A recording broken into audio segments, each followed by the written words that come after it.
धर्म मेरा इस्लाम है, भारत जन्म स्थान।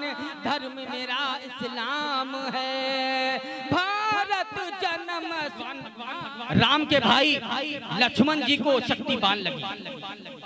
जब भगवान राम के भाई लक्ष्मण को शक्तिबान लगी, वो तो स्वयं भगवान थे।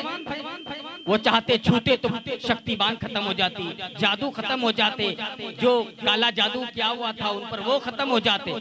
लेकिन ऐसा नहीं हुआ। भगवान राम ने कहा जाओ किसी वैद्य को पकड़ के लाओ, जाओ किसी डॉक्टर को बुला के लाओ। और जब वैद्य भी कौन, रावण का वैद्य था। जब वो रावण के वैद्य को लाया गया तो वैद्य ने मंत्र शंतर नहीं पढ़ा। वैद्य ने ये भी नहीं कहा मैं इनको फूंक देता हूँ, झाड़ देता हूँ, मंत्र पढ़ देता हूँ, इससे ठीक हो जाएंगे। उन्होंने ऐसा नहीं कहा।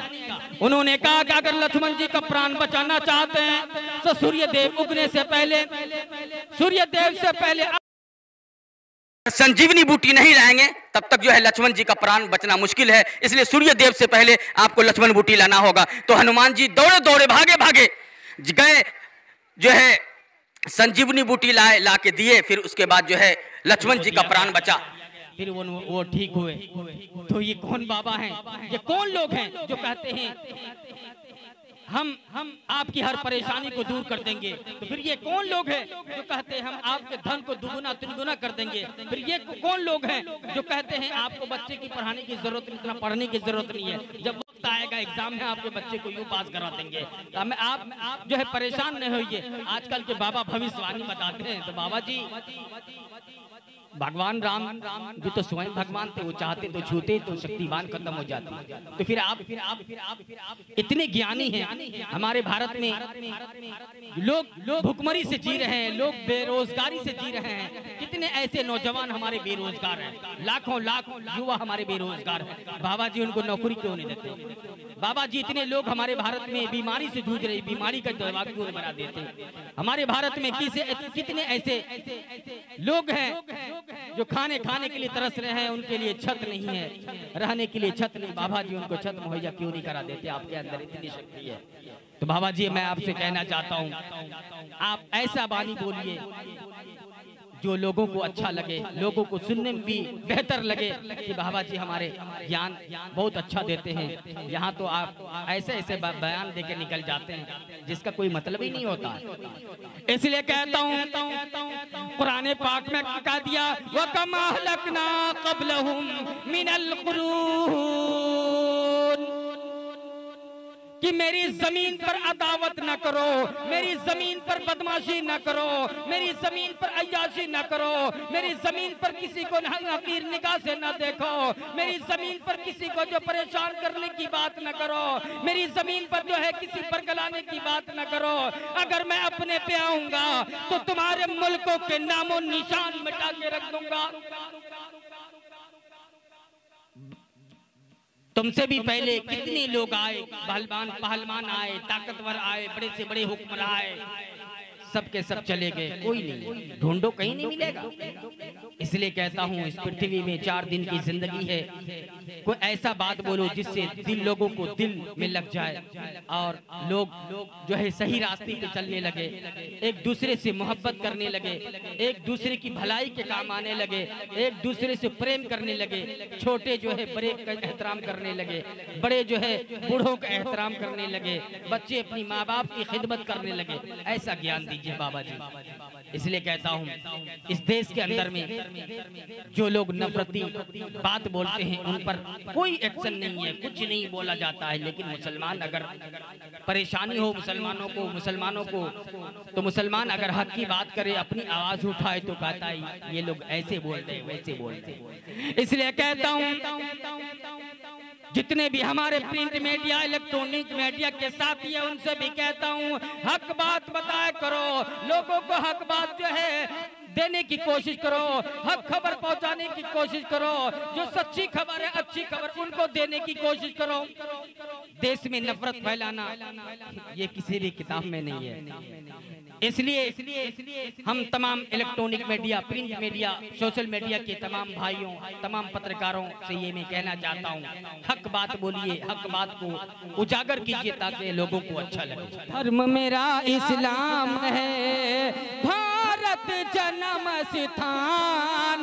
धर्म मेरा इस्लाम है, भारत जन्म स्थान। वजू करूं अजमेर में, वजू करूं अजमेर में, काशी में स्नान, काशी में स्नान। मुसलमान हूँ मैं जात का, हूँ भारत की धूल। मुसलमान हूँ मैं जात का, हूँ भारत की धूल। आँख मेरी राम है, आँख मेरी राम है, हृदय मेरा रसूल, हृदय मेरा रसूल। हिंदी हिंद की आत्मा उस दिन होगा यार, हिंदी हिंद की आत्मा उस दिन होगा यार।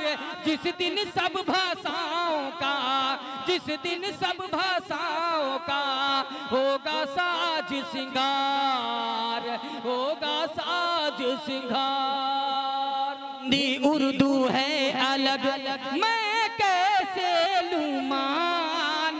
हिंदी उर्दू है अलग, मैं कैसे लूं मान। एक भारत की आत्मा, एक भारत की आत्मा, एक है देश की शान, एक है देश की शान। दोस्तों अल्लाह से दुआ करें इलाहुल आलमीन हम तमाम उम्मत मुस्लिमा को, तमाम भाइयों को, देशवासियों को इस देश में अमन और शांति के साथ रहने वाला बना दे, प्यार मोहब्बत से रहने वाला बना दे। इलाहुल आलमीन जो हमारे देश में हमारे भाईचारगी को खत्म करना चाहता है, इलाहुल आलमीन उसके मंसूबों पर पानी फेर दे। किस तरह से आज तमाम हमारे भाइयों को उकसाया जा रहा है, जाति विशेष पर, सामुदायिक विशेष पर भड़काया जाता है।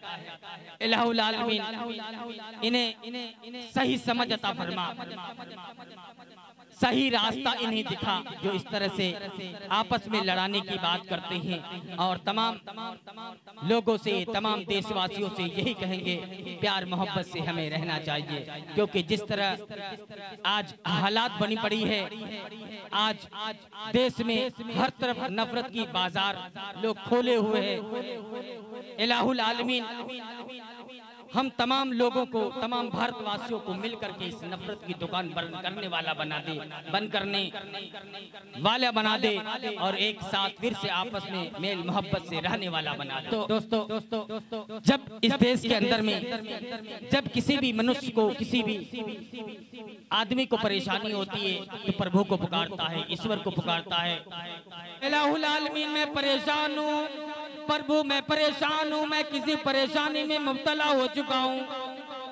आज मुझे कोई रास्ता नहीं दिख रहा है, कोई रास्ता नहीं सामने नजर आता है। इलाहुल आलमीन मेरे जो है हर परेशानी को दूर अता फरमा, मुझे सही रास्ता दिखा। इलाहुल आलमीन मैं इस परेशानी में मुब्तला हूँ, उनसे प्रार्थना करता है। जब प्रार्थनाएं उनकी स्वीकार होती है, जब उनके अच्छे दिन आ जाते हैं, परेशानी खत्म हो जाती है, तो इंसान खुदा को भूल बैठता है, खुदा को भूल जाता है।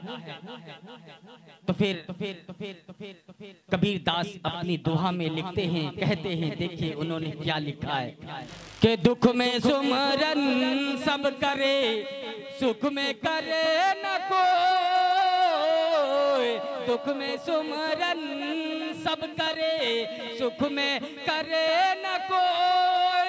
जो दुख में सुमरन करे, जो सुख में सुमरन करे, सुख काहे कहो, दुख काहे कहो। दुख में सुमरन सब करे, अरे